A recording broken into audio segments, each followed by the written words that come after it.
स्नेनिल्स art of teaching या चॅनलवरती आपल्या सर्वांचं स्वागत आहे. शिक्षक बांधवांनो, महत्वाचा विषय घेऊन आपल्यासमोर व्हिडिओ बनवतो आहे आणि माहिती सांगतो आहे.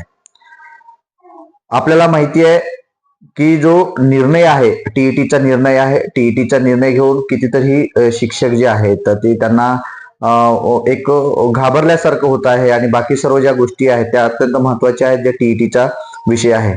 जर टीईटी जर आपण पास झालो नाही आणि सुप्रीम कोर्टाने दिलेला निर्णय हा सहज नसतो असं सर्वांना माहिती आहे. त्याकरिता काही शिक्षकांनी जी काही 23 तारखेला परीक्षा दिलेली आहे त्यांनी दिलेली जी ज्यांचं स्मरणशक्ती चांगली आहे, जे अभ्यास करू शकतात, त्यांना असं वाटलं की मी पास होऊ शकतो, चला आपण परीक्षा द्यायची, त्या शिक्षकांचं ठीक आहे. परंतु ज्या शिक्षकांचं वय निघून गेलेलं आहे, जे 52च्या आत आहेत, अशा सर्व शिक्षकांना किंवा 53च्या आत आहे या शिक्षकांना मात्र प्रॉब्लेम आलेले आहेत. आणि यामुळं हा जो निर्णय आहे हा निर्णय शासनाने जो दिलेला आहे म्हणजे सुप्रीम कोर्टाने दिलेला आहे यावरती शासनाने स्वतःची बाजू मांडावी याकरिता महाराष्ट्र राज्य प्राथमिक शिक्षक समिती, कृती समिती हे काम करत आहे. वारंवार मंत्र्यांना भेटणं आणि यांच्या माध्यमातून, संघटनेच्या माध्यमातून मवाळ गटाने काम करणं, अर्ज विनंत्या, निवेदन देणं, परंतु यावरती शासनाची काही भूमिका या ठिकाणी दिसत नाहीये.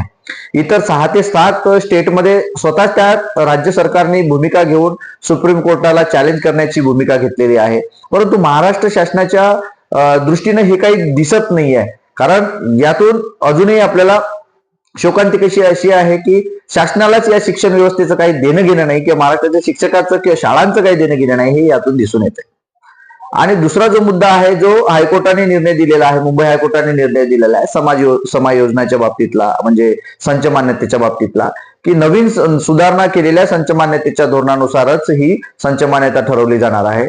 आणि यामध्ये एवढा मोठा प्रॉब्लेम झालेला आहे. आजच्याही लोकसत्ता पेपरला बातमी आहे की 5 डिसेंबर पर्यंत आपल्याला एनी हाऊ समायोजन करायचं आहे. समायोजन करत असताना आपल्याला माहित आहे शिक्षकांना इकडून तिकडे जायला लागेल, कुठेतरी त्यांना कार्यमुक्त करावं लागेल. 10वीचे पेपर्स आहेत, 12वीचे पेपर आहेत, त्या सर्व मोठे प्रॉब्लेम्स आहेत. नंतर समायोजनामुळे कालचा जे 2 दिवसापूर्वी एक व्हिडिओ बनवलेला की 18,000 कंत्राटी शिक्षक भरती शासन करणार आहे. आणि त्यात असा एक निर्णय दिलेला आहे की 20 जी पटसंख्या आहे त्या किंवा 10 पटसंख्येपेक्षा कमी पटसंख्या असणाऱ्या शाळांमध्ये काय करणार आहेत तर त्या ठिकाणी कंत्राटी शिक्षक बनणार आहे, त्यात परमनंट शिक्षक असणार नाही. मग त्या कंत्राटी माणसावरती कशी जबाबदारी असेल, त्या गुणवत्तेची जबाबदारी कोण घेणार, हे शासनाने कधी विचार केला आहे का? हा एक महत्वाचा विषय आहे. दुसरी बाजू अशी की स्थानिक स्वराज्य संस्थेच्या ज्या काही शाळा आहेत, स्थानिक स्वराज्य संस्था तुम्हाला सर्वांना माहिती आहे, ज्या गावची लोकसंख्या 500 जरी असली तरी पण त्या ठिकाणी ग्रामपंचायत स्थापन करण्याचा अधिकार संविधानाने दिलेला आहे 40 कलमाच्या अन्वये. आणि त्यात 600-700 जर लोकसंख्या असली तरी तिथं ग्रामपंचायत आपण उभारतो किंवा ग्रामपंचायतीची स्थापना होते. मग त्या गावातली 700 साठी जर एखादी स्थानिक स्वराज्य संस्थेच्या माध्यमातून निर्णय राज्य सरकार घेत आहे, मग शाळेच्या बाबतीत का दुजाभाव केला जात असतो? शाळेच्या बाबतीत का दुजाभाव? कारण तिथल्या विद्यार्थ्यांची नुकसान होईल. एक 20 पटसंख्येच्या बद्दल त्यांनी बोललं. मग 6वी, 8वी आणि 5वी, 6वी, 7वीचे जे काही वरचे वर्ग आहेत, माध्यमिकचे वर्ग आहेत, तर या विद्यार्थ्यांना एकच विषय नसतो. 1ली ते 4थी ठीक आहे, एक शिक्षक सर्व वर्गांना शिकवू शकते, ऑल सब्जेक्ट शिकवू शकतो, 4ही विषय. परंतु इतर जे काही वर्ग आहे 6वी, 7वी, 8वी यात एक शिक्षक शिकवू शकत नाही. त्याने दिलेला आहे 20 पेक्षा कमी जर पटसंख्या असेल तर त्याच्यामध्ये 2 शिक्षक असतील, एक परमनंट आणि एक कंत्राटी. म्हणजे किती भयानक, म्हणजे विद्यार्थ्याची गुणवत्ता असणार नाही, म्हणजे ग्रामीण भागातील विद्यार्थी शिकणारच नाही. तो आज जशी परिस्थिती पूर्वीची होती, शिक्षणापासून विद्यार्थी वंचित राहायचे, हा सुद्धा प्रकार तसाच दिसत आहे. या विरोधात महाराष्ट्र राज्य प्राथमिक शिक्षक समितीच्या माध्यमातून शाळा बंद आंदोलन हा 5 डिसेंबरला होणार आहे. त्यामुळे महाराष्ट्रातील सर्व शाळा या 5 डिसेंबरला बंद करणार आहे असं त्यांनी या ठिकाणी, जे कोबे आहेत राज्याध्यक्ष या समितीचे, त्यांनी या ठिकाणी स्पष्ट मत व्यक्त केलेलं आहे. आणि टीईटीच्या संदर्भातला विचार असा आहे की आरटी लागू होण्यापूर्वीचे जे काही शिक्षक आहेत त्यांनी त्या वेळेला जे काही त्यांची पात्रता होती ते पात्रता पूर्ण करूनच हे शिक्षक बनलेले आहेत. ती पात्रता पूर्ण करूनच हे शिक्षक बनले आहेत. मग त्यांना का त्यात डावललं जायचं किंवा त्यांना हे केलं जातं, वारंवार भरडलं जात आहे. आरटी नियमानुसार, आरटी नंतर, पण हा नियम तेव्हा नव्हता, आरटी आल्यानंतर, जर कारण आरटी 2009ला आला, बरोबर, 2009 नंतर या ज्या काही शिक्षक भरती झालेल्या असतात त्यांच्यासाठी लागू केलेलं ठीक आहे, पण पूर्वी जे झालेले आहेत त्यांच्यासाठी लागू करू नये, यावरती राज्य सरकारनं आपली भूमिका सुप्रीम कोर्टात मांडावी असं सुद्धा किंवा केंद्र सरकारला सांगावं हे सुद्धा त्यांनी त्या ठिकाणी म्हटलेलं आहे.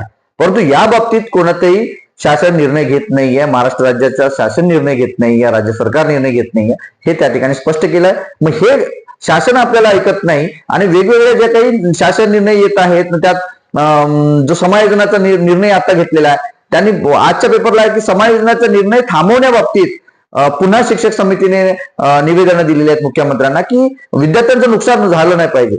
विद्यार्थ्यांचं नुकसान महत्वाचं नाही, म्हणजे महत्वाचं आहे, कारण आपलं समायोजन झालं पाहिजे हे महत्वाचं नाही आहे, कारण थोडं लेट झालं तर चालेल पण विद्यार्थ्याचं नुकसान नाही. कारण एक जर निर्णय आता घेतला तर पिढ्याच्या पिढ्या बर्बाद होईल 10वी आणि 12वीच्या, हे लक्षात घेणं अत्यंत महत्वाचं आहे. आणि स्थानिक स्वराज्य संस्थेच्या माध्यमातून ज्या काही आता 6,000 8,000 किंवा 18,000 ज्या शाळा 10च्या आत आहेत, 10 पटसंख्येच्या आत आहेत त्यात कंत्राटी शिक्षक भरले जाणार आहे, तर सर्व पालकांनी यावरती विचार करावा.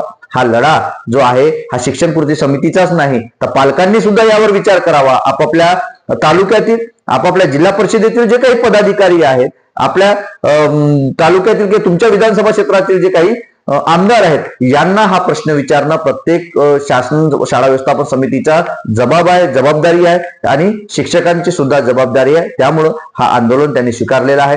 या आंदोलनाला उत्तम प्रतिसाद देणं हे आपलं काम असणार आहे. एवढंच बोलतो. आणि शिक्षक वृंद यांना तुम्हाला नेमकं याबद्दलचं काय वाटते, मी जे बोललेलो याबद्दलचं काय वाटते हे नक्की कमेंट बॉक्समध्ये कळवा. आणि अशाच अपडेट करता माझ्या या चॅनलला मात्र सबस्क्राईब करा. धन्यवाद. डिस्क्रिप्शन बॉक्समध्ये लिंक दिलेली आहे त्यावरती सुद्धा जॉईन व्हा. धन्यवाद.